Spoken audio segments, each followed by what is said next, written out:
Hey everybody, welcome to another episode of Foreclosure Help 777, where we talk about everything foreclosure related. Guys, today we're going to talk about several different things. And before I go into it, I just want to say that this is not, I'm not a lawyer and I cannot give free legal advice. This is for entertainment purposes only, so just so you know. Let's look at some things today, guys, that maybe you don't know about, but they're on my my Facebook group page, which is also Foreclosure Help 777. And if you look under files here, you'll see all kinds of files that you can look at. You'll see the Foreclosure Defense Handbook, MERS System Rules for Membership. You'll see some complaint templates, some sanctions, a bunch of good stuff in here, guys. So if you haven't visited this web page to look at all these things, they might be helpful for you to at least understand how it all works. Let's talk about some things that I have in these files. Let's talk about this MERS System Rules of Membership, which is a handbook that you can use. This was effective July 1st, 2021, so it's not too old.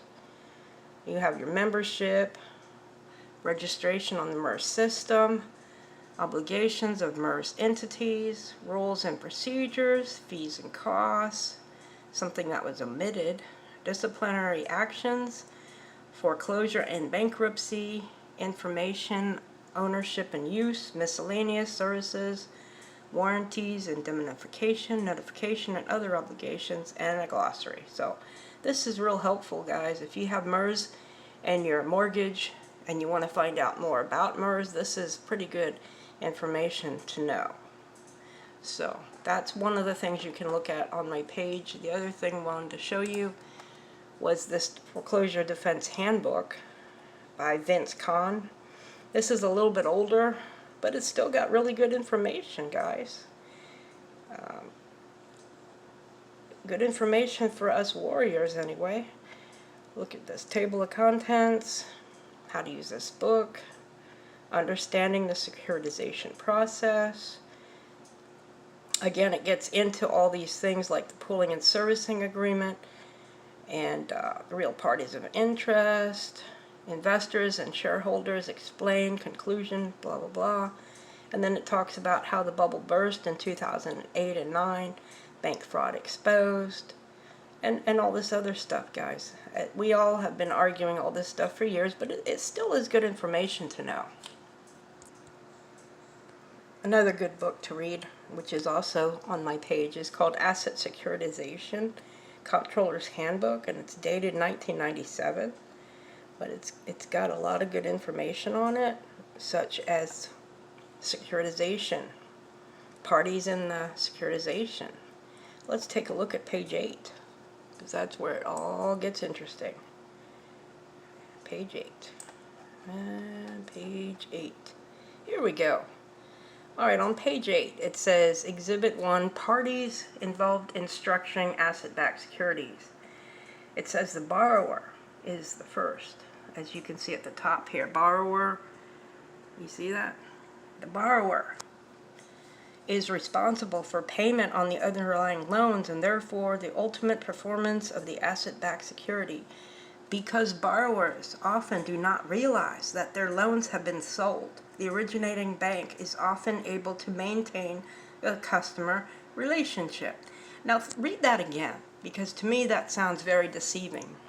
Because borrowers often do not realize that their loans have been sold, the originating bank is often able to maintain the customer relationship. Well, that reminds me of Countrywide Home Loans when they sold the loan to Bank of America. And they still kept that customer relationship with you, saying, oh, well, we're your lender, even though they sold it. Yeah, right. That's deception. And as you can see, well, anyway, this book is really good, guys. And it's something everybody should read just so they understand how this all works. It's just another puzzle piece. The next thing I wanted to go over, guys, besides all this, is Marlon's case. and he's out of Texas. Now, he was fighting in the state court, and they removed it to federal court. And they filed this, notice of removal. SN Servicing Company and U.S. Bank Trust for the Igloo Series V Trust, which does not exist, herein designated by plaintiff as U.S. Bank National Association, hereby removes this action to the federal jurisdiction. Guys, this is just a straightforward, very ordinary notice of removal, moving it to federal court. And of course, when they move it to federal court, you get a new case number and all that jazz. So what he's going to do, since they moved it federal court before his amended complaint was on the docket in state court, he's going to file his first amended complaint in the federal court. As you can see, the heading is changed, so there's his case number, etc. This is his first amended complaint. And then, let's see here. I wanted to show you something else, guys. Okay, so he has to ask for leave to file. Again, this is in federal court. He's going to file a motion for leave to file an amended complaint with proposed first amended complaint. And he's asking that the court grant leave to file this. And as you can see, there's a footnote here. And it says, the amended complaint was previously attempted to be filed in state court, but was locked due to pending redactions. This case has since been removed to federal court. Plaintiff is now filing the first amended complaint with correctly redacted exhibits. So if you are filing your complaints, you want to make sure to redact anything with sensitive information on it in your exhibits. And that means anything like phone numbers, addresses, well, within reason, of course, socials, that kind of stuff. You don't want to, you want to just draw a black line through it, or you know, if you have an account number, draw through a black line except for the last four, that kind of stuff. And guys, another thing I wanted to show y'all was a letter that Marlon had sent to U.S. Bank about the Igloo Series V Trust, which we know doesn't exist. This is a letter dated July 22nd that he wrote right to U.S. Bank and Minneapolis, Minnesota, their main office. Request for securitization information concerning my mortgage loan. Dear U.S. Bank National Association trustee. This is a qualified written request, QWR, pursuant to Section 6 of the Real Estate Settlement Procedures Act, RESPA. As we all know about RESPA, and TILA, etc. I'm requesting that you provide me with the following information and documents related to my mortgage loan. Number 1, a copy of the securitization agreement of the trust agreement for the Igloo Series V Trust governing my mortgage loan. I spoke to a phone representative that said this trust does not exist. A copy of the mortgage loan schedule or list of loans in the securitization trust showing my loan's inclusion. The name and address of the securitization trust and QSIP number.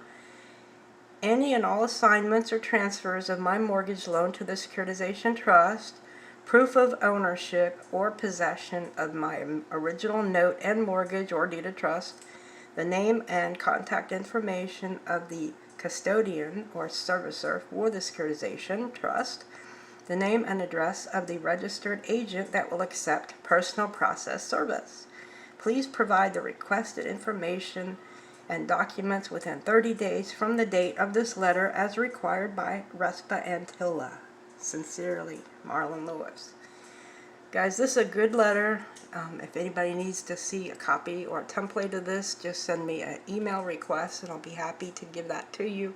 Everybody should be requesting this information. It's good information, especially if your loan is securitized and U.S. Bank is the trustee for your loan.